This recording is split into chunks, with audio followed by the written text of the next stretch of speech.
em Hebreus, capítulo de número 11, versículo de número 4.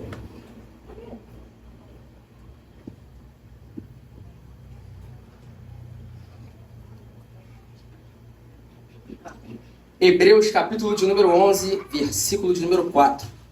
Pela fé, Abel ofereceu a Deus maior sacrifício do que Caim, pelo qual alcançou o testemunho de que era justo, dando a Deus testemunho dos seus dons. E por ela, depois de morto, ainda fala. Essa tarde eu meditava sobre a palavra oferta, sobre o ato de ofertar e sobre a sua importância. A palavra oferta nos originais bíblicos significa aproximar.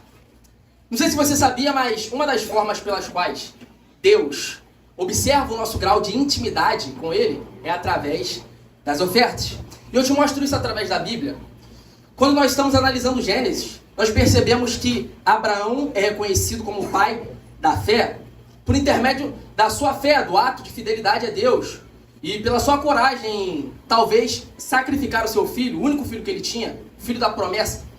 Quando nós continuamos analisando a Bíblia, nós percebemos que Isaac, o filho da promessa, é reconhecido por Deus como um tesouro. Segundo a medicina, Isaac não poderia existir.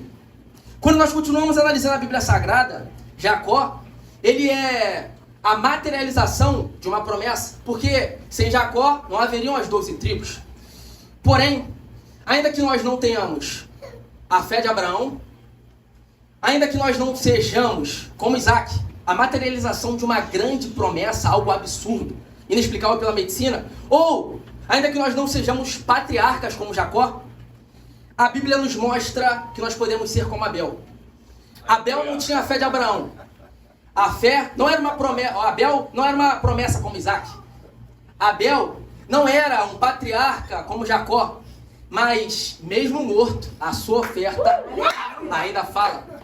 E quando nós continuamos analisando esse texto, o texto de Gênesis, nós conseguimos perceber que a primeira oferta bíblica entregue pela humanidade causou o primeiro homicídio. E se, através de uma oferta, o primeiro homicídio destruiu uma família, a última oferta ligou, uniu, restituiu todas as famílias. Quando Jesus Cristo morreu, Ele uniu aquilo que estava separado.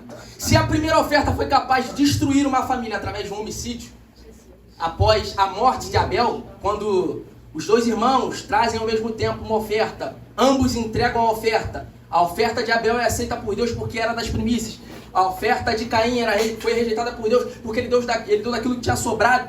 Se após isso, quando Caim mata Abel, uma família é destruída, o primeiro homicídio ocorre por causa da primeira oferta, Jesus Cristo na cruz do Calvário, se entregando como uma oferta viva, uniu todas as famílias. Então nós conseguimos observar o poder e a importância da oferta. A oferta de Abel, eu acho que, não sei se o que eu vou falar está correto, mas é uma das maiores ofertas no mundo espiritual, porque ainda morto, a oferta de Abel fala. O cara morreu, mas a oferta continuou. Enterraram ele, os seus ossos, a terra comeu, virou carbono, mas a oferta dele ainda fala. Eu não sei se o seu problema é financeiro, seu problema é espiritual, mas o que Deus tem para você essa noite é o seguinte: a sua oferta pode mudar a forma como Deus te vê. A sua oferta, ela pode transformar a história da sua família. A gente continua vendo a Bíblia Sagrada e eu vou encerrar. Quando Elias, ele chega a Sarepta depois daquele período de fome, ele desafia os profetas de Baal. E quando ele chega àquela cidade, ele pede para uma viúva pobre, que tinha um único filho, que lhe desse um pouco de água em um momento de escassez e fornecesse um pão. Aquela mulher, como todos já conhecem a história, oferece o pão, a água. Só que depois dela ter semeado na vida do profeta, o filho dela morre. Ela ofertou e logo em seguida o seu filho morreu. Se nós analisarmos a Bíblia Sagrada, até então ninguém havia ressuscitado. Mas mediante uma oferta, a primeira ressurreição bíblica aconteceu. E aquela mulher não era judeia, era uma ímpia. Então, se uma ímpia no mundo espiritual semeando na vida de um homem de Deus, foi capaz de vivenciar um milagre jamais existente, quem dirá nós que somos filhos de Deus, unidos através de Cristo, o que nós podemos experimentar através de uma oferta. Uma oferta foi capaz de unir todas as famílias. Uma oferta foi capaz de proporcionar o primeiro caso de ressurreição bíblica. E uma oferta é capaz de mudar a história da sua família.